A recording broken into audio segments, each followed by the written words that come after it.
"I have no one since I lost my husband," she cried. The rancher took her in. The blood hadn't even dried on the wagon wheels when she made the decision that would change everything. 20 miles from nowhere, with vultures circling overhead and her husband's body growing cold beside her, Evelyn Hartwell knew she had two choices: die here in the desert sun or find a way to survive what seemed impossible. The dust devils danced across the barren landscape of southwestern Texas, carrying with them the scent of sage and the promise of another scorching day.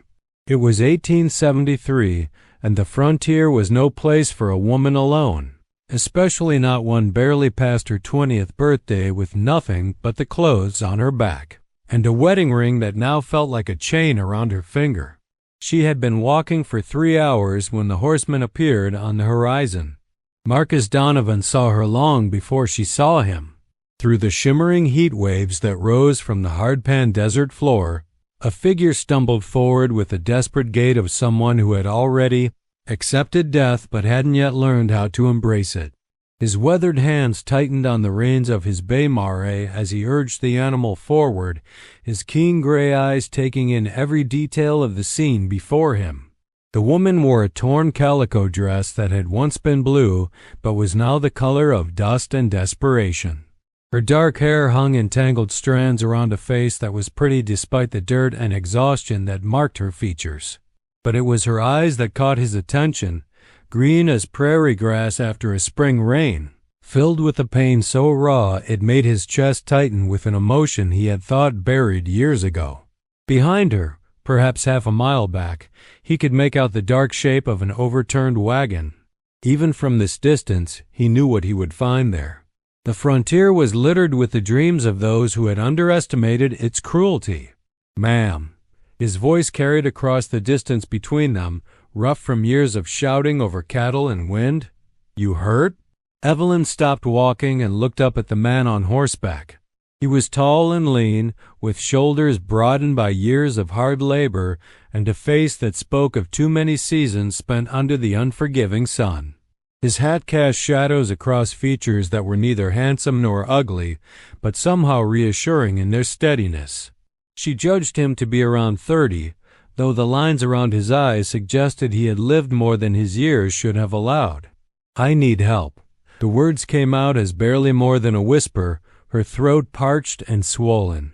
"My husband." The single quotes double quotes Marcus dismounted and approached her slowly, the way he would a spooked horse. "Easy now. Let's get you some water first." He pulled a canteen from his saddle and handed it to her, watching as she drank greedily, water spilling down her chin and onto her dress.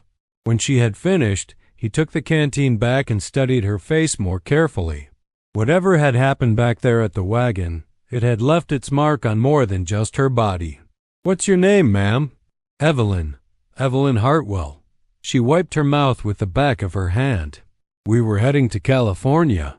Jim said we could make a new start there, find good land, build something together. But the wheel broke, and when he went to fix it, ... Her voice trailed off, and Marcus didn't push. He had seen enough frontier justice to fill in the blanks. Apache, most likely, or maybe just desperate men who saw easy prey in a lone wagon crossing their territory. The why didn't matter much now. How long ago? This morning, early. She looked back toward the wagon, her eyes filling with tears she had thought were all cried out. "I buried him as best I could, but the ground was so hard, and I didn't have proper tools. ... Double quotes Marcus nodded. He would go back later, do what needed to be done. For now, the living took precedence over the dead." "You got family? Somewhere to go?" Evelyn shook her head. "Jim was all I had. We were married back in Missouri, but my parents died of fever 2 years ago. His people never took to me much." She looked up at him with those devastating green eyes. "I have no one since I lost my husband." The words hung in the air between them like a challenge to the very foundations of civilized society. A woman alone on the frontier was as good as dead, and they both knew it. The nearest town was 40 miles east, and even if she made it there, what then? Work in a saloon? Marry the first man who would have her? Starve slowly while maintaining her dignity? Marcus had been alone for 5 years, ever since cholera took his wife and unborn child during the harsh winter of 1868. He had built his ranch from nothing, carved it out of land that nobody else wanted, and made it profitable through sheer determination and backbreaking work. He needed no one and wanted no complications in his carefully ordered life. But something in her voice and the way she stood there so small and broken, yet still somehow defiant, made him speak words he hadn't planned to say. "Come with me." Evelyn stared at him. "I don't understand. My ranch is 6 miles north of here. You can clean up, get some proper food, rest. We'll figure out what comes next from there. I can't pay you." "I have nothing." Marcus looked at her for a long moment, seeing past the dirt and desperation to the woman underneath. She was pretty, he acknowledged, but that wasn't what moved him. It was the strength he sensed beneath the fear, the way she had kept walking, even when walking seemed pointless. "Didn't ask for payment. Why would you help me? You don't even know me." It was a fair question, and one he wasn't sure he could answer honestly. Maybe it was the memory of his own Sarah, who had faced her death with the same quiet courage he saw in this stranger. Maybe it was simple human decency, something that was becoming rarer with each passing year on the frontier. Or maybe it was something else entirely, something he wasn't ready to examine too closely. "Because it's the right thing to do." Evelyn studied his face, looking for signs of deception or ulterior motives. She found neither. What she saw instead was a man who had made her an offer that would either save her life or end it, and who seemed perfectly willing to let her decide which it would be. What would people say? A woman staying at your ranch, ... People say a lot of things. Most of it ain't worth listening to. The sun was climbing higher, and Marcus could see that she was weakening. Decision time was running out for both of them. "Look, Miss Hartwell, I got a house with more rooms than I need, more food than I can eat, and work enough for 2 people if you're willing. You can stay as long as you need to get back on your feet, and when you're ready to move on, I'll help you get wherever you want to go. No strings, no expectations beyond honest work for honest pay. And if I say no," he shrugged, "then I'll give you what supplies I can spare and point you toward the nearest settlement." But we both know how that story ends. Evelyn closed her eyes and felt the desert wind whip around her, carrying with it the scent of her old life burning away to nothing. When she opened them again, Marcus was still waiting, patient as stone, for her answer. "I'll work hard. I won't be a burden. Never thought you would be." He helped her up onto his horse, noting how light she felt, like a bird with hollow bones. As they rode north toward his ranch, Evelyn tried not to think about what she was leaving behind or what she might be riding toward. For now, it was enough that she was moving away from death and toward something that might, with luck and hard work, eventually resemble life. The Donovan Ranch stretched across 1,500 acres of Texas scrubland, bounded on the north by a creek that ran year-round and on the south by a line of cottonwood trees that provided shade for the cattle during the brutal summer months. The house itself was a 2-story structure built from local limestone, with a wide porch that wrapped around 3 sides and windows positioned to catch the morning breeze. It wasn't grand, but it was solid and well-maintained, speaking of a man who took pride in what he had built. As they rode up the dusty path that led to the front door, Evelyn could see a barn, a chicken coop, and several outbuildings scattered across the immediate area. Cattle grazed in the distance, dark spots against the brown landscape. Marcus helped her down from the horse and led her up the front steps. The porch was clean and swept, with 2 wooden chairs positioned to catch the evening shade. Through the open front door, she could see into a main room furnished with simple but sturdy pieces: a dining table, several chairs, a stone fireplace that would provide welcome warmth during the cold desert nights. "Kitchen's through there," he said, pointing to a doorway. "There's a pump out back for water, though the well's good and deep so it stays cool even in summer. Upstairs has 3 bedrooms. You can take your pick of the 2 I don't use." Evelyn stood in the doorway. overwhelmed by the simple normalcy of it all.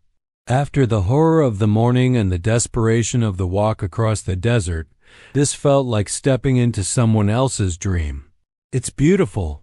Marcus looked around as if seeing the place through her eyes. "It's home." He showed her to the kitchen, where she found a large cast-iron stove, shelves lined with canned goods, and a table surrounded by mismatched chairs. Everything was clean, but obviously maintained by someone who saw cooking as a necessity rather than an art. "There's soap and towels upstairs. Take your time getting cleaned up. I'll see about putting together some food." Evelyn climbed the stairs slowly, her legs shaking with exhaustion and delayed shock. The first bedroom she looked into was clearly his, larger than the others, with personal belongings scattered about and the lingering scent of leather and tobacco. She moved past it to the next room. This one was smaller but bright, with windows facing east and west. The bed was made with military precision, and a washstand stood in one corner with a porcelain basin and pitcher. It was simple and clean, and after sleeping on the ground for weeks during their journey west, it looked like luxury. She poured water into the basin and began to wash away the grime and blood of the worst day of her life. As the dirty water swirled in the bowl, she caught sight of herself in the small mirror above the washstand. Her reflection showed a stranger, a woman with haunted eyes and prematurely aged features, someone who had seen too much and lost everything that mattered. But she was alive. Against all odds and expectations, she was alive, and that had to count for something. When she came back downstairs, Marcus was standing at the stove, stirring something in a large pot. The kitchen was filled with the smell of bacon and beans, simple food that made her stomach clench with sudden desperate hunger. "Feel better?" "Yes, thank you." She hesitated in the doorway. "Mr. Donovan, I need you to know that I'm grateful for what you're doing, but I meant what I said about working.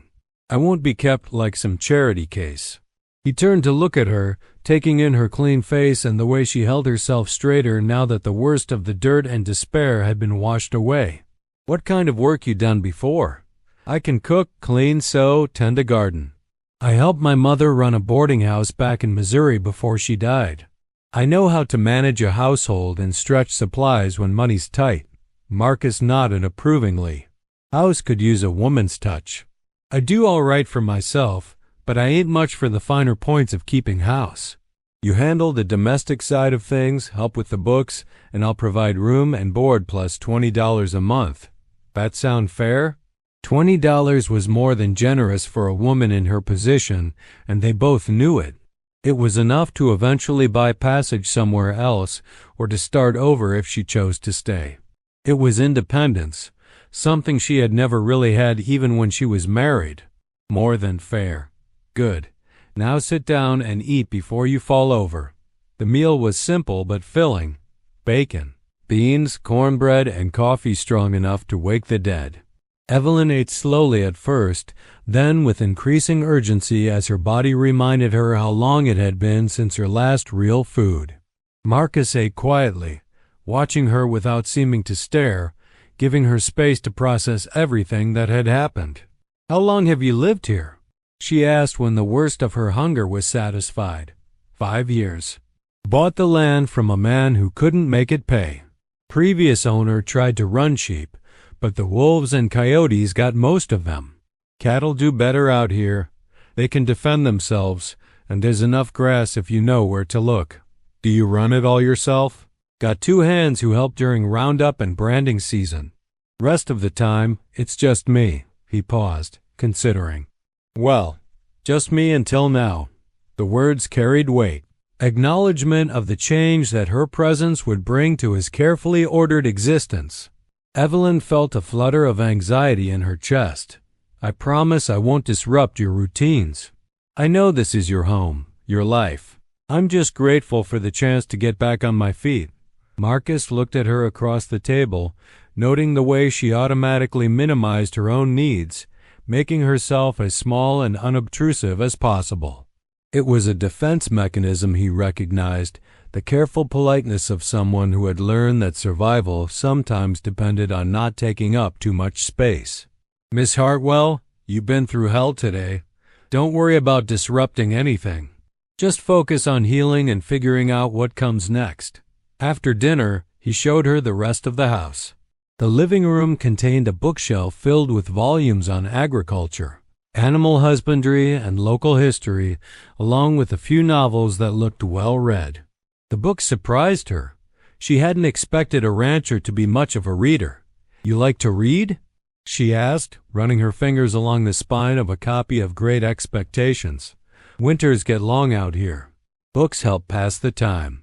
Upstairs, he pointed out the third bedroom, which he had converted into an office of sorts, with a desk where he kept his accounts and correspondence.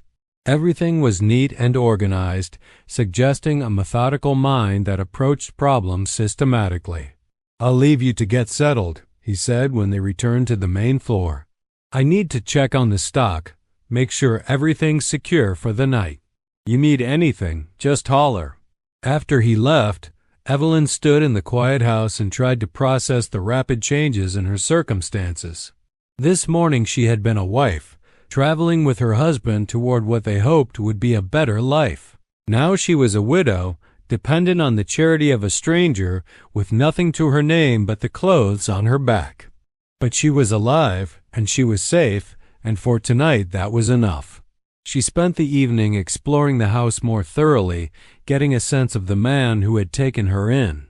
Marcus Donovan was clearly methodical and self-sufficient, someone who had built his life with careful planning and hard work. The house was comfortable but not luxurious, functional rather than beautiful. Yet there were small touches that suggested a softer side, a vase that held dried wildflowers, a quilt draped over the back of the sofa that had been sewn by skilled hands, a rocking chair positioned by the front window where someone might sit and watch the sunset. When Marcus returned from his evening chores, he found her sitting in that very chair, staring out at the vast landscape that stretched endlessly in all directions. "It's so big," she said without turning around. Back in Missouri, there were always hills or trees or buildings blocking the view. Here, it feels like you can see forever.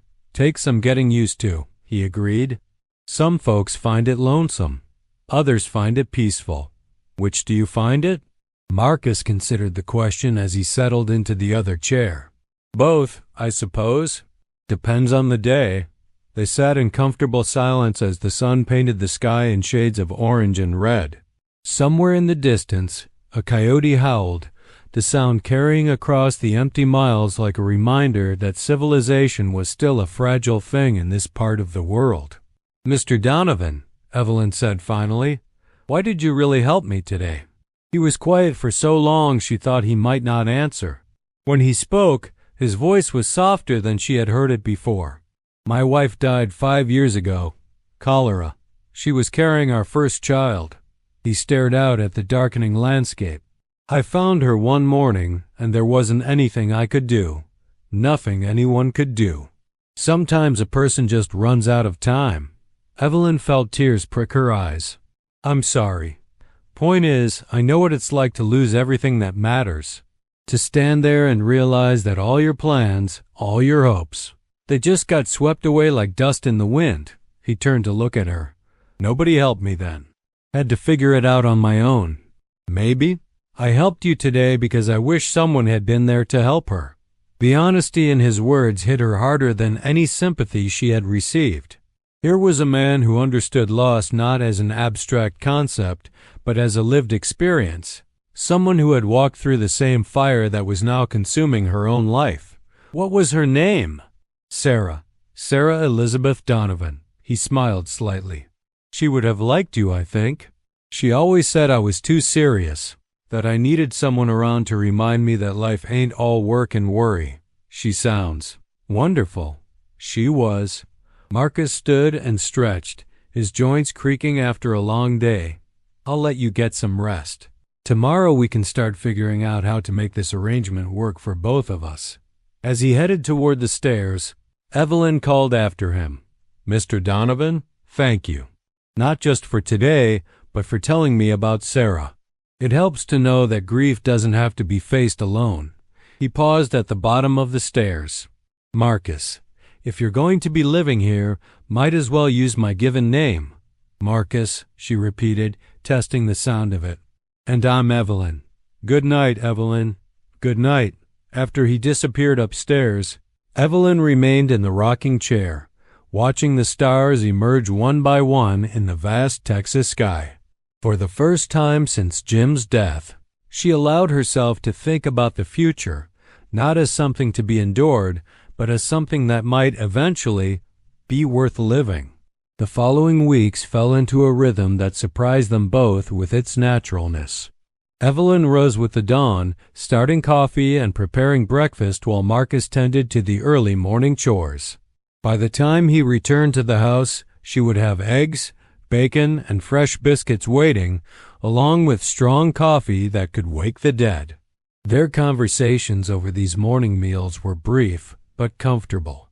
Marcus would outline his plans for the day, checking fence lines, moving cattle to fresh grazing areas, or working on repairs to the various outbuildings that required constant maintenance. Evelyn would share her own intentions, cleaning, cooking, tending the small vegetable garden behind the house that had been neglected during his years of bachelorhood. She proved to be as capable as she had claimed. Within a week, the house had been transformed from a functional but sparse dwelling into something that resembled a home. Curtains appeared at the windows, fashioned from fabric she found in a trunk in the attic, remnants from Sarah's sewing projects that Marcus had never been able to throw away. She scrubbed floors until they gleamed, organized the pantry with military precision, and coaxed the neglected garden into something resembling productivity. But it was the small touches that affected Marcus most profoundly.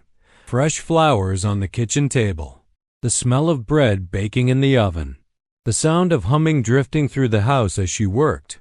These were the details of domestic life he had forgotten he missed, the subtle signs that a house was more than just shelter.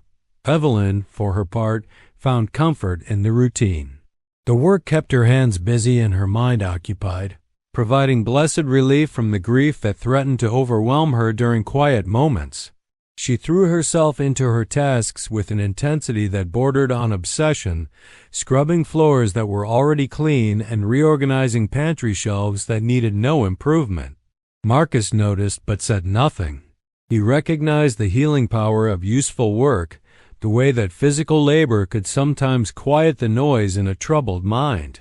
He had chopped enough wood and mended enough fence in the months after Sarah's death to understand that grief needed an outlet, and hard work was better than most alternatives. The first test of their arrangement came on a Saturday evening in late September, when the temperature dropped unexpectedly and a norther blew in with the force of divine judgment. Marcus had been checking the south pasture when the storm hit, and by the time he made it back to the house, he was soaked through and shivering violently. Evelyn took one look at him and sprang into action. She had hot coffee ready within minutes, followed by a steaming bowl of stew that she had been keeping warm on the back of the stove. While he ate, she heated water for a bath and laid out dry clothes, fussing over him with the efficiency of someone accustomed to caring for others. "You don't need to mother me," he protested, but without much conviction. The warmth of the house and the smell of good food were too welcome after hours in the cold rain. "I'm not mothering you. I'm earning my keep." She refilled his coffee cup and sat down across from him at the kitchen table. "Besides, what good would it do me if you caught pneumonia and died? I'd be right back where I started." The practical logic of her argument made him smile, though he suspected there was more to her concern than simple self-interest. Over the weeks they had lived together, he had come to recognize the signs of her growing attachment to this place, to the routine they had established, perhaps even to him. It was dangerous territory for both of them. What had begun as a simple arrangement, shelter and food in exchange for domestic work, was evolving into something more complex. They were becoming comfortable with each other in ways that went beyond the purely practical. Marcus could see it in the way she smiled when he complimented her cooking, or how she lingered over breakfast when he was in a talkative mood. He could feel it in his own increasing reluctance to leave for his daily rounds, and in the way he found himself looking forward to the evening meals they shared. But comfort could be a trap as easily as it could be a blessing. They were both wounded people, and wounded people sometimes mistook gratitude for deeper feelings, loneliness for love. Marcus had seen it happen to other frontier widows, women who married quickly out of desperation or convenience, only to find themselves trapped in arrangements that satisfied neither partner. He was determined not to let that happen to Evelyn.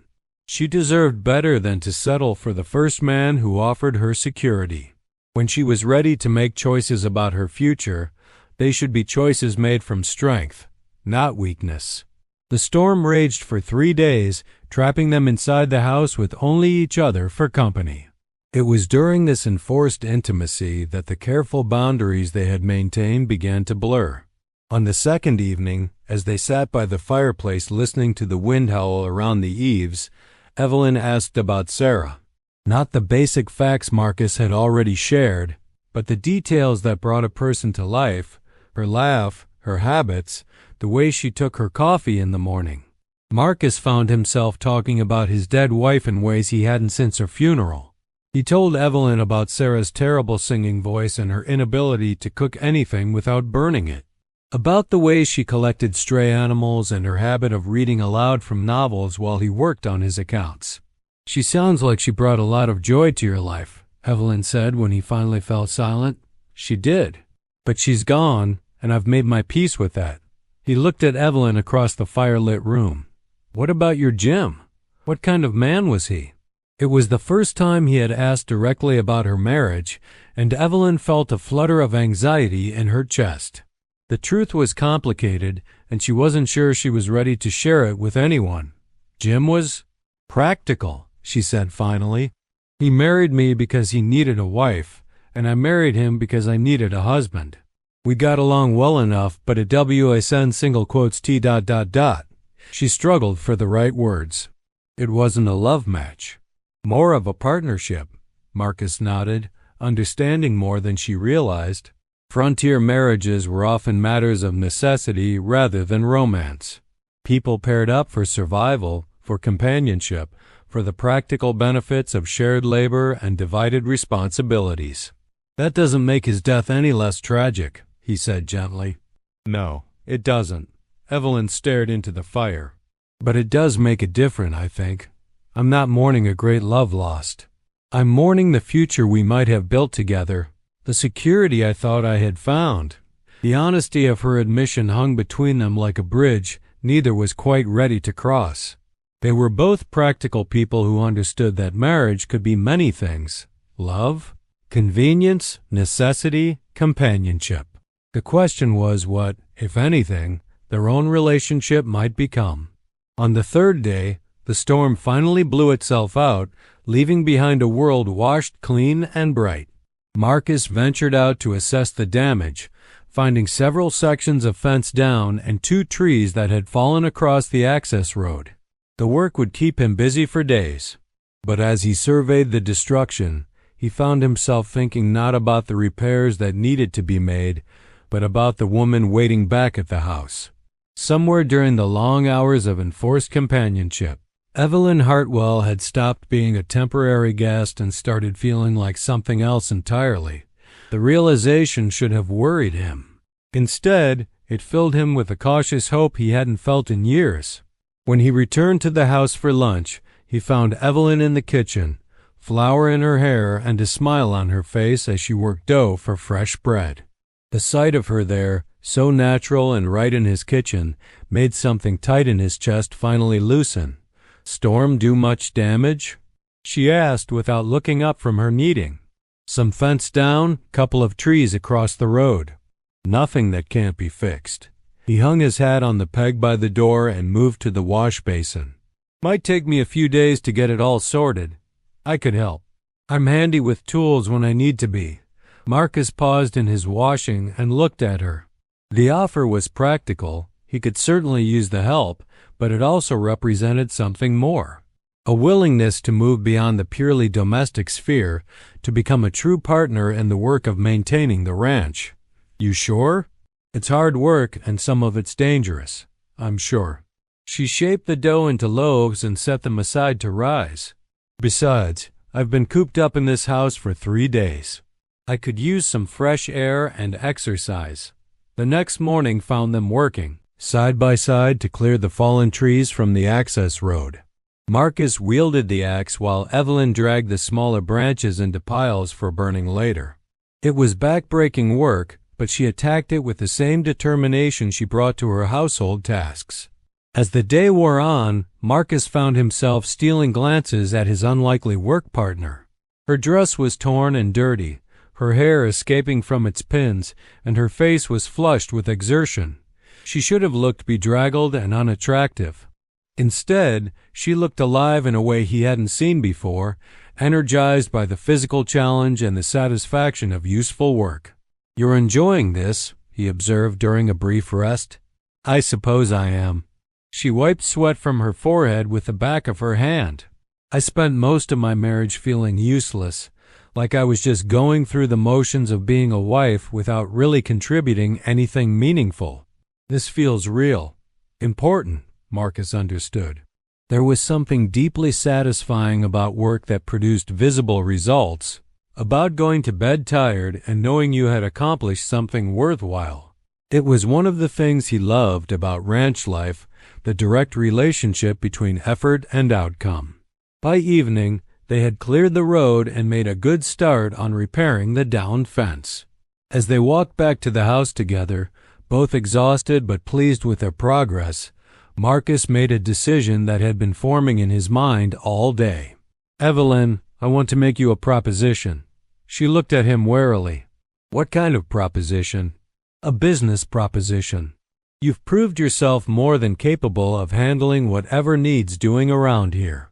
I'd like to offer you a full partnership in the ranch." The words surprised them both.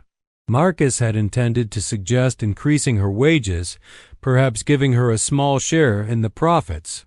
But hearing himself speak, he realized that a partnership was exactly what he meant. "I don't understand. I have no money to invest, no experience running cattle. You have something more valuable than money. You have the willingness to work, the intelligence to learn, and the determination to see things through." He stopped walking and turned to face her. "This place needs 2 people to run it properly. I've been managing alone, but barely. With your help, we could expand the herd, improve the breeding stock, maybe even start raising horses." Evelyn stared at him, overwhelmed by the magnitude of what he was offering. A partnership meant security, independence, a future she could help shape rather than simply endure. What would people say? A man and woman in business together, living under the same roof. Let them talk. We know the truth of what this is. But did they? Standing there in the fading light, with dirt under their fingernails and satisfaction warming their tired bodies, the line between business partnership and something more personal seemed increasingly blurred. "I need time to think about it," she said finally. "Of course. Take all the time you need." That night, Evelyn lay in her narrow bed staring at the ceiling and trying to sort through her conflicted feelings. The partnership Marcus offered was everything she could have hoped for: security, purpose, respect. It was the chance to build something meaningful rather than simply surviving from day to day. But it was also dangerous in ways that had nothing to do with business. She was attracted to Marcus Donovan, had been from that first day when he stopped to help a desperate stranger in the desert. Living and working closely with him, watching him care for his animals and his land with such obvious devotion, had only deepened that attraction. The problem was that she couldn't tell if he felt anything similar or if his offer stemmed purely from practical considerations. Marcus was a careful man who weighed his words before speaking them. If he had wanted to indicate romantic interest, surely he would have done so more directly. Perhaps that was for the best. Romance complicated everything, and her situation was complicated enough already. A business partnership offered clear boundaries and defined expectations. Anything more personal would only muddy the waters. But as she finally drifted off to sleep, her last conscious thought was of Marcus's smile when she had agreed to help with the fence repairs, and the way her heart had skipped when he called her his partner. 3 days later, Evelyn gave Marcus her answer over breakfast. She had spent the intervening time working through every angle of his proposition, weighing the risks against the potential rewards, and had finally reached a conclusion that felt both terrifying and inevitable. "I accept your partnership offer," she said, setting down her coffee cup with more force than necessary. "But I have conditions." Marcus looked up from his eggs, one eyebrow raised. "What kind of conditions?" "First, I want everything in writing. A proper legal document that spells out exactly what my responsibilities are and what percentage of the profits I'm entitled to. Second, I want my own bank account where my share gets deposited. And third, ... She hesitated, then plunged ahead. "I want my own living quarters. A small cabin or rooms over the barn. Somewhere separate from the main house." The last condition surprised him. Over the past month, they had settled into a comfortable domestic routine that seemed to work well for both of them. The idea of her moving out felt like a step backward. "Mind if I ask why?" Evelyn felt heat rise in her cheeks but forced herself to meet his gaze. "Because people are already talking, and if we're going to be business partners, we need to be above reproach. I won't have our arrangement questioned because of improper living situations." It was a sensible response, the kind of practical thinking he had come to expect from her.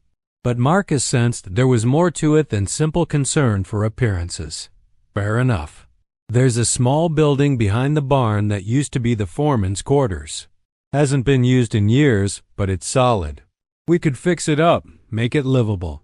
"That would be perfect." Marcus studied her face, noting the relief that flickered across her features. Whatever was driving her desire for separate quarters, it went deeper than worry about gossip. "Evelyn, is there something else bothering you? Something you're not telling me?" The direct question caught her off guard. For a moment, she considered telling him the truth, that she was attracted to him in ways that complicated their professional relationship, that she lay awake at night thinking about what it would be like to be held by someone who understood loss as intimately as she did. Instead, she shook her head. "No, nothing else. I just think clear boundaries are important when mixing business and personal relationships." Marcus nodded, though he wasn't entirely convinced. "All right then. I'll ride into town tomorrow and have Lawyer Williams draw up the partnership papers. While I'm gone, you can look over the foreman's quarters and make a list of what needs to be done to make it habitable." The next morning, Evelyn watched Marcus ride away toward the distant town of Cedar Ridge, his tall form gradually disappearing into the heat haze that shimmered across the desert floor. Only when he was completely out of sight did she allow herself to release the breath she had been holding.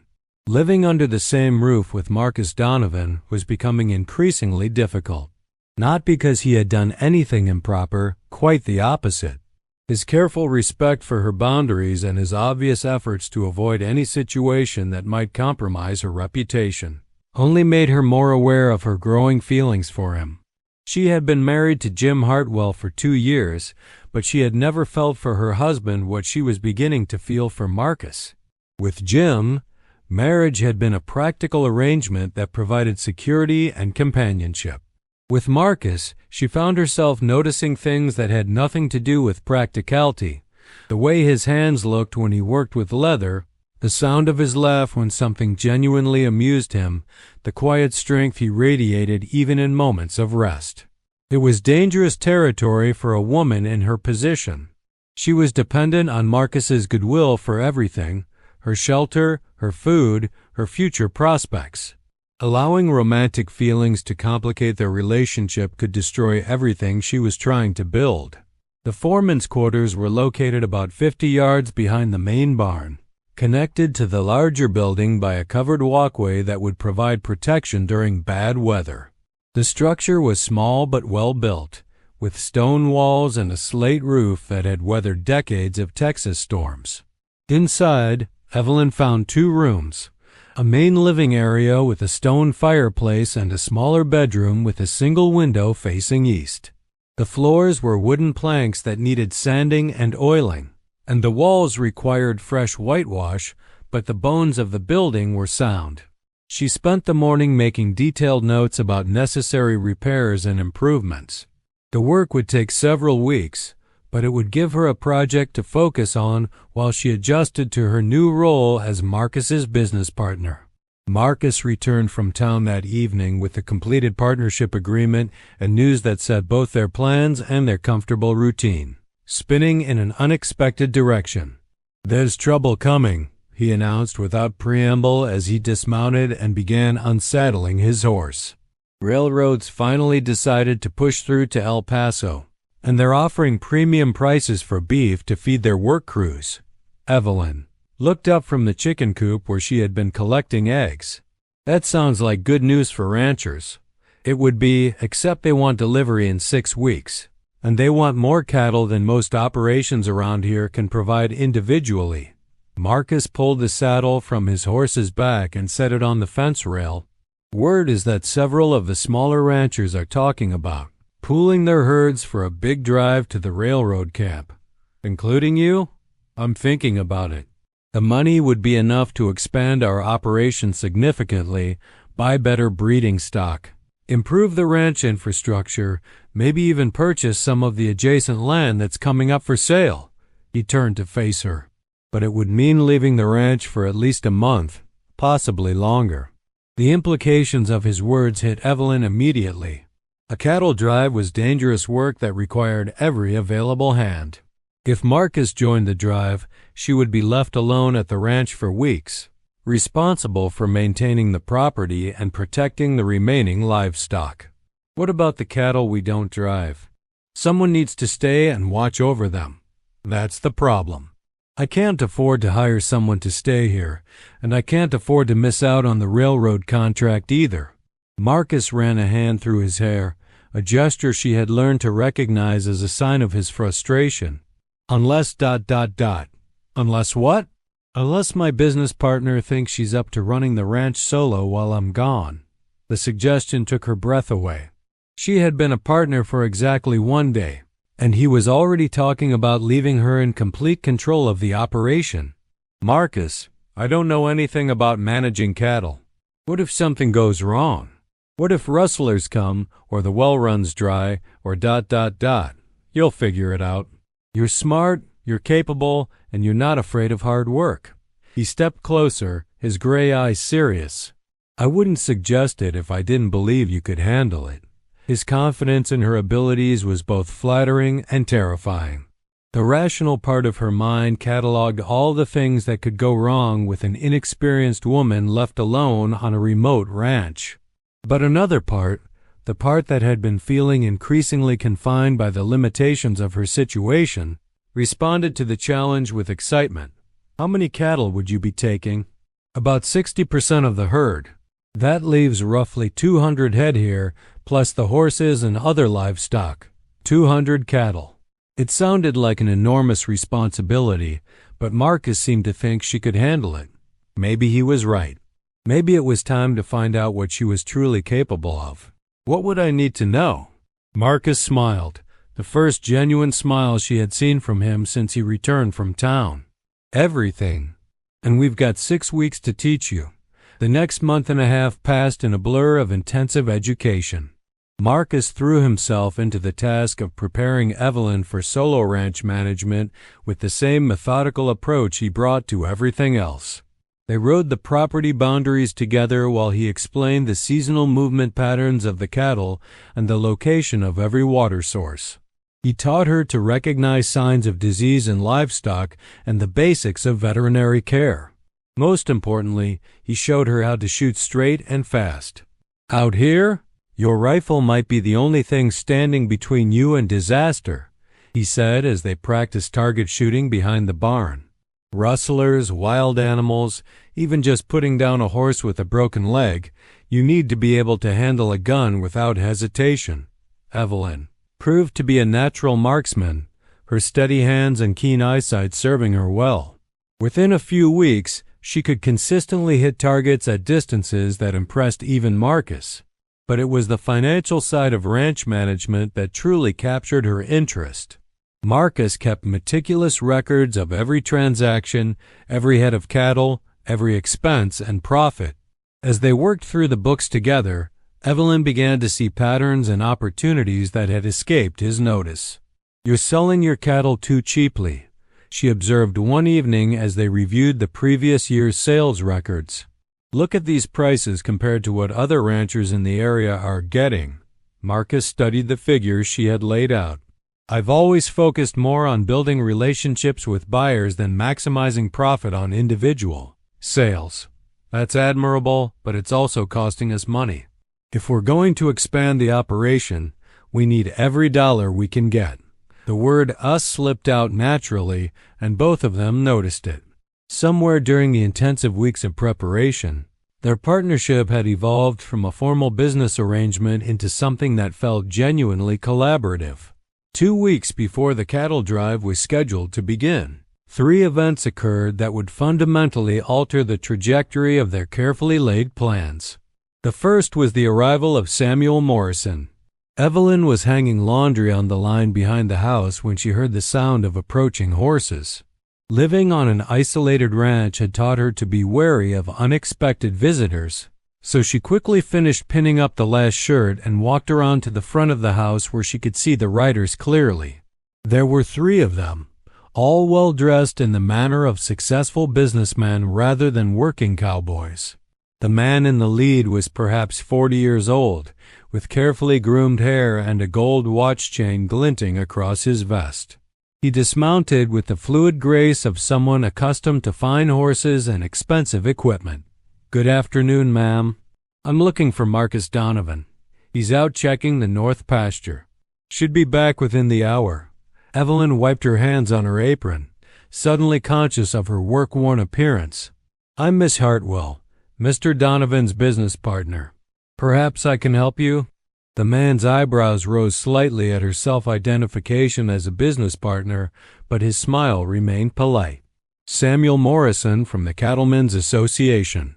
I'm here to discuss the upcoming railroad drive." Evelyn had heard Marcus mention Morrison's name. He was one of the larger ranchers in the area, a man with significant political influence and the kind of connections that could make or break smaller operations. "Please, won't you and your men come up to the house? I can offer you coffee while you wait." "That's very kind." As she served coffee and fresh biscuits, Evelyn found herself the subject of Morrison's careful scrutiny.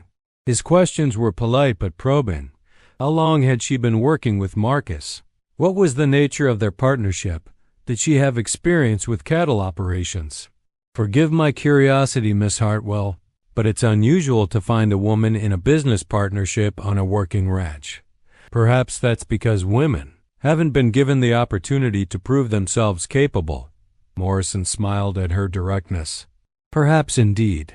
Marcus Donovan has always been something of an unconventional thinker." When Marcus returned and found Morrison waiting in his living room, his reaction was carefully neutral. He knew the man's reputation and understood the delicate politics involved in the upcoming cattle drive. "Sam, this is unexpected. Marcus, I hope you don't mind the intrusion, but we need to talk about the railroad contract."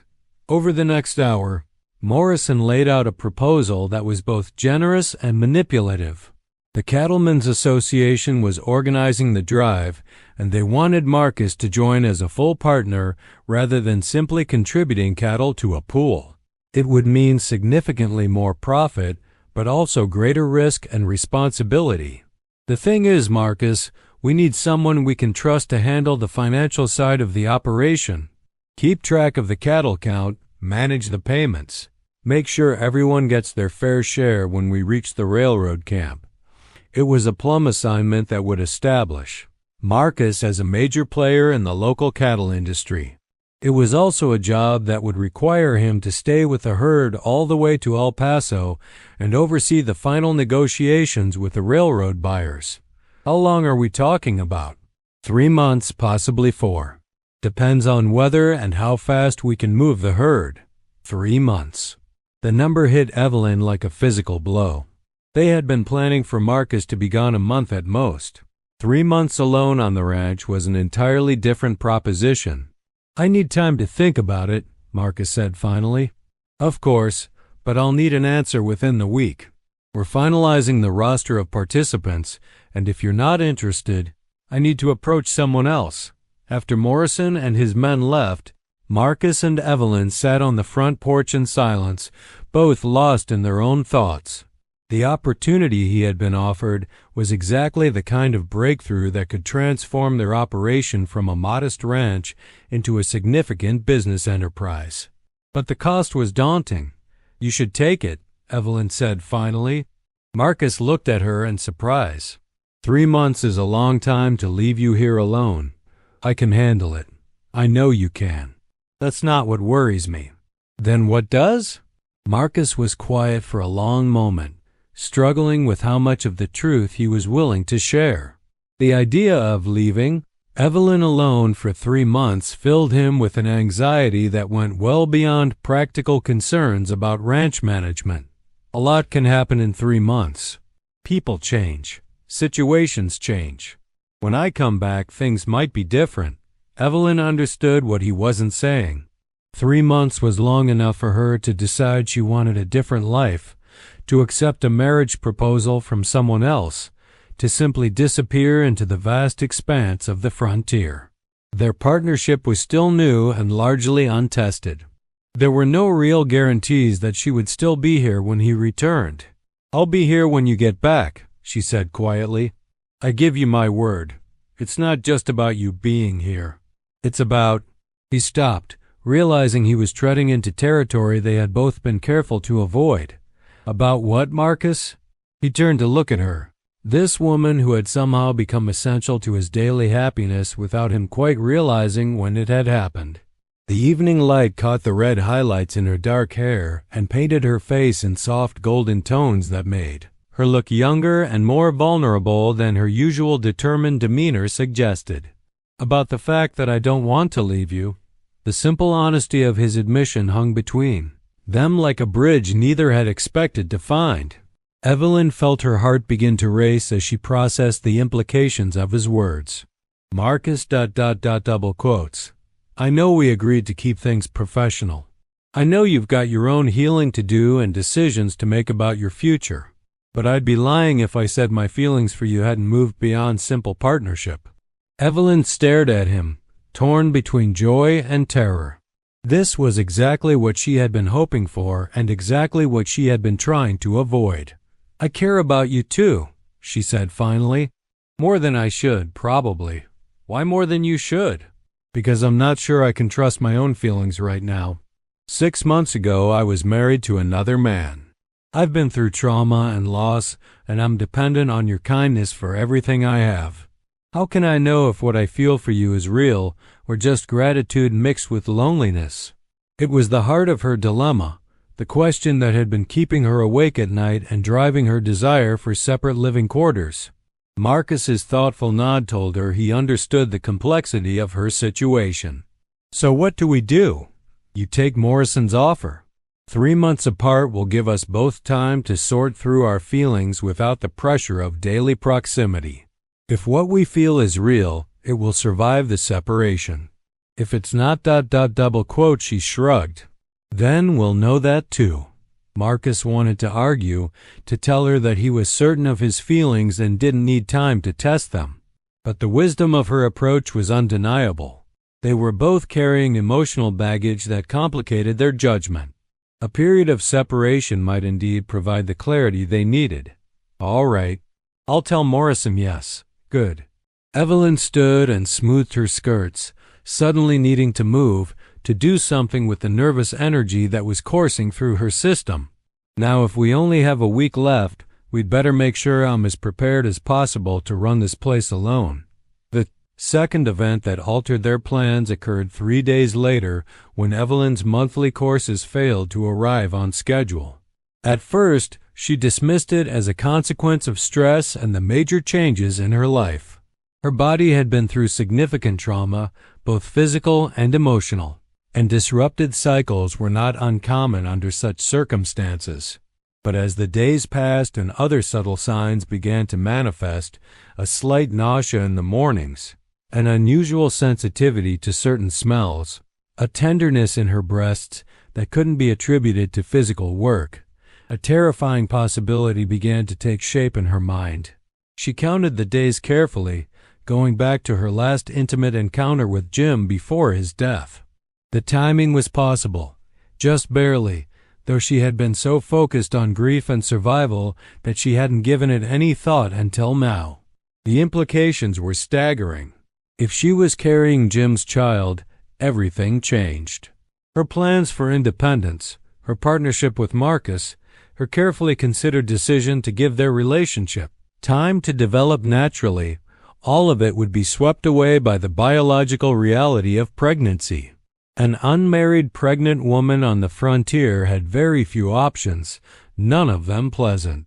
She could try to hide the pregnancy until it became impossible to conceal, then claim the child belonged to Marcus and hope he would marry her out of a sense of honor. She could confess the truth and hope his feelings for her were strong enough to overcome the scandal of raising another man's child. Or she could disappear, try to make it to a larger city where she could give birth anonymously and either keep the child or give it up for adoption. All of these choices assumed the pregnancy was viable, which was far from guaranteed. Frontier life was hard on pregnant women, and miscarriage was common, especially during the first few months. For now, she decided to wait and see what developed before making any irreversible decisions. But the secret felt like a weight in her chest, growing heavier with each passing hour. The third event occurred on Marcus's last night before joining the cattle drive. Evelyn had spent the day in a frenzy of final preparations, checking and double-checking every aspect of the ranch operation to ensure she would be ready for the challenges ahead. By evening, she was exhausted, but too nervous to eat much dinner. Marcus seemed equally restless. They sat on the front porch after their meal, ostensibly watching the sunset, but really just delaying the moment when they would have to say goodbye. "I've left money in the safe for emergencies," Marcus said, breaking the comfortable silence. "And I've written letters to Doc Martinez in town and to my lawyer, giving you authority to make decisions about the ranch while I'm gone. You don't need to worry. Everything will be fine. I know it will. You're the most competent person I've ever met." He paused. "That's not what I'm worried about." "What then?" Marcus stood and walked to the porch railing, gripping it with both hands as he stared out at the darkening landscape. "I'm worried that when I come back, you'll have realized you don't need me anymore." The vulnerability in his voice made Evelyn's chest tighten with emotion. She rose and moved to stand beside him, close enough to feel the warmth radiating from his body. "Marcus, look at me." He turned, and she could see the uncertainty in his gray eyes, the fear that success might cost him the thing he had come to value most. "I told you I'd be here when you get back, and I meant it. But more than that, double quotes." She took a deep breath, knowing that what she was about to say would irrevocably change the nature of their relationship. "I love you." The words hung in the air between them, simple and devastating. Marcus stared at her for a long moment, as if he couldn't quite believe what he had heard. "Evelyn double quotes. I know the timing is terrible. I know we agreed to wait to give ourselves time to be sure. But you're leaving tomorrow, and I couldn't let you go without knowing how I feel." Marcus reached out and cupped her face in his hands, his thumbs brushing across her cheekbones with infinite tenderness. "I love you too. I think I have since that first day when you walked out of the desert and into my life." They kissed then, finally crossing the line they had been dancing around for months.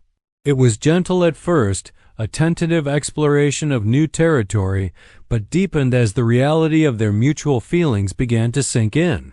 When they finally broke apart, both were breathing hard. Marcus rested his forehead against hers, his eyes closed as he struggled to process the magnitude of what had just changed between them. "This complicates things," he said finally. "Everything's complicated. At least now we're being honest about it. They held each other as the stars emerged overhead, neither willing to be the first to suggest going inside and ending this perfect, terrible moment. Tomorrow would bring separation and uncertainty. Tonight, for just a few hours, they could pretend that love was enough to overcome any obstacle. But even as they clung to each other in the darkness, Evelyn could feel the secret growing inside her, a ticking clock that would soon force decisions neither of them was prepared to make. The confession of love that should have been a beginning felt instead like an ending, a beautiful moment that would soon be overshadowed by truths too dangerous to tell. The next morning dawned clear and cool, perfect weather for the beginning of a long cattle drive. Marcus was up before sunrise, making final preparations and loading supplies into his saddlebags. The intimacy of the previous evening might have been a dream, so carefully did both of them avoid acknowledging what had passed between them. The other ranchers arrived shortly after breakfast. 8 men with weathered faces and practical clothing, leading pack horses loaded with gear for the long journey ahead. Morrison rode at their head, his expensive saddle and fine horse marking him as the leader of the expedition. "Ready, Marcus?" Morrison called as he dismounted near the corral where Marcus was saddling his horse. "Just about." Marcus checked his rifle and ammunition, then turned to where Evelyn stood watching from the porch. "You remember everything we discussed?" "Every word." "Any problems?" "You send word to Cedar Ridge. Doc Martinez will know how to reach me." "I will." The formal exchange felt inadequate after everything they had shared, but with 8 men watching, it was the best they could do.